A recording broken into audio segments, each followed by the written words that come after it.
శ్రీరామ రామ రామేతి రమే రామే మనోరమే సహస్రనామ తత్తుల్యం రామనామవరాననే. జై శ్రీరామ్, జై శ్రీరామ్, జై సీతారాం. రామాయణ అనుభవం 171వ భాగము. సుగ్రీవుడు క్రూరమైన శబ్దం చేస్తూ వాలికి కోపం తెప్పించాడు. వాలి అంతఃపురంలో మద్యం సేవించి మత్తులో ఉన్నాడు. సుగ్రీవుడు చేసిన శబ్దం వినగానే ఒక్కసారిగా మత్తు దిగిపోయి గొప్ప కోపం వచ్చింది. ఆ కోపంలో వాలి అస్తమించడానికి సిద్ధంగా ఉన్న సూర్యుడిలా ఎర్రగా ఉన్నాడు. అతడి భార్య తార అతన్ని కౌగిలించుకుని ప్రేమతో హితవాక్యాలు చెప్పింది. వీరుడా, రాత్రి పుష్పమాలలు ధరించి అనుభవించినవాడు ఉదయం లేవగానే వాటిని ఎలా వదిలేస్తాడో, అలాగే వివేకవంతుడు ఉప్పెనలా వచ్చిన కోపాన్ని వదిలిపెట్టాలి. నీ బలం లోకానికంతకూ తెలుసు. నీకు శత్రువులు ఎవరూ లేరు. నిన్ను యుద్ధానికి రమ్మని రెచ్చగొడుతున్నవాడు సుగ్రీవుడే. ఇంతకుముందు సాహసించి యుద్ధానికి పిలిచి నీ చేతిలో ఓడిపోయాడు. నిన్ను గెలవడం తనకు సాధ్యం కాదని తెలిసి ఇప్పుడు నిన్ను మళ్ళీ యుద్ధానికి పిలుస్తున్నాడు. నీ చేతిలో చావుదెబ్బలు తిని పారిపోయినవాడు అంతలోనే మళ్ళీ యుద్ధానికి వచ్చాడంటే అనుమానించాలి. అతడి కంఠధ్వనిలో ధైర్యం, గెలుస్తాననే నమ్మకం ఉన్నాయి. అతడు తన బలాన్ని నమ్ముకొని నిన్ను ఎదుర్కొందుకు రాలేదు. వేరెవరి సహాయాన్నో నమ్ముకొని ఇలా ప్రవర్తిస్తున్నాడు. కుమారుడు అంగదుడు గూఢచారుల వలన విన్న మాటలు నాకు చెప్పాడు. ఇక్ష్వాకు వంశీయులైన రామలక్ష్మణులు అనే వీరులు సుగ్రీవుణ్ణి వెతుక్కుంటూ ఈ అరణ్యంలోకి ప్రవేశించారు.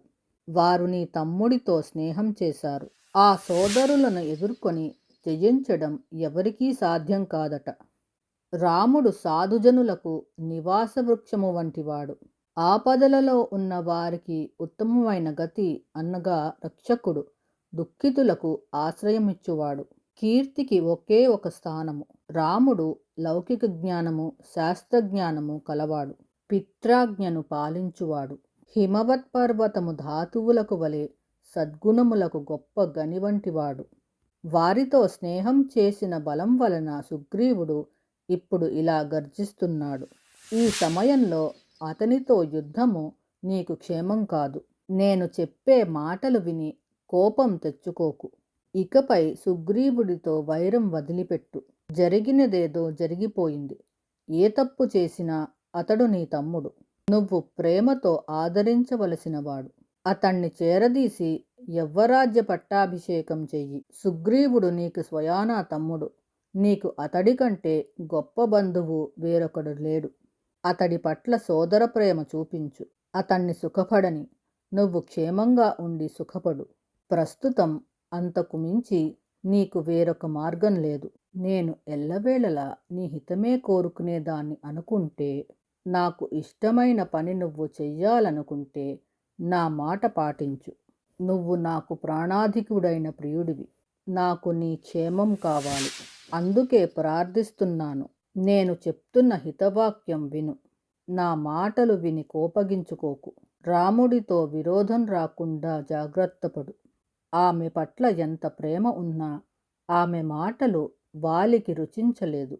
తను చెప్పిన హితవును పట్టించుకోకుండా మొండిగా వెడుతున్న భర్తను చూసి తార కన్నీళ్లు పెట్టుకుంది. అతన్ని ప్రేమగా కౌగిలించుకుని ప్రదక్షిణం చేసింది. మంత్రశాస్త్రం తెలిసినది కనుక భర్త విజయం కోరుతూ స్వస్త్యాయనాలు చేసింది. దుఃఖాక్రాంతురాలై ఇతర స్త్రీలతో కలిసి అంతఃపురంలోకి వెళ్ళిపోయింది. వాలి నగరద్వారం వద్దకు వచ్చాడు.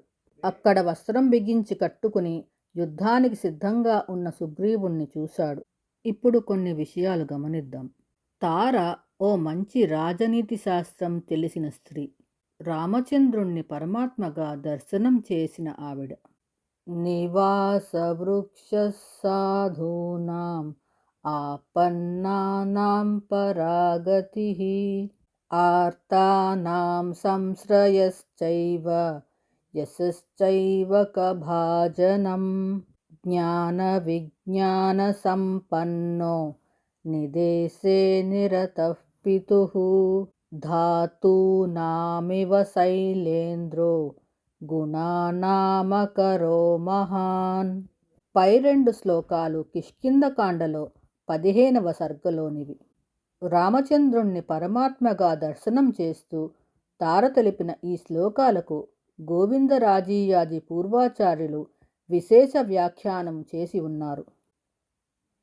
శ్రీరామ రామ రామేతి రమే రామే మనోరమే సహస్రనామ తత్తుల్యం రామనామ వరాననే.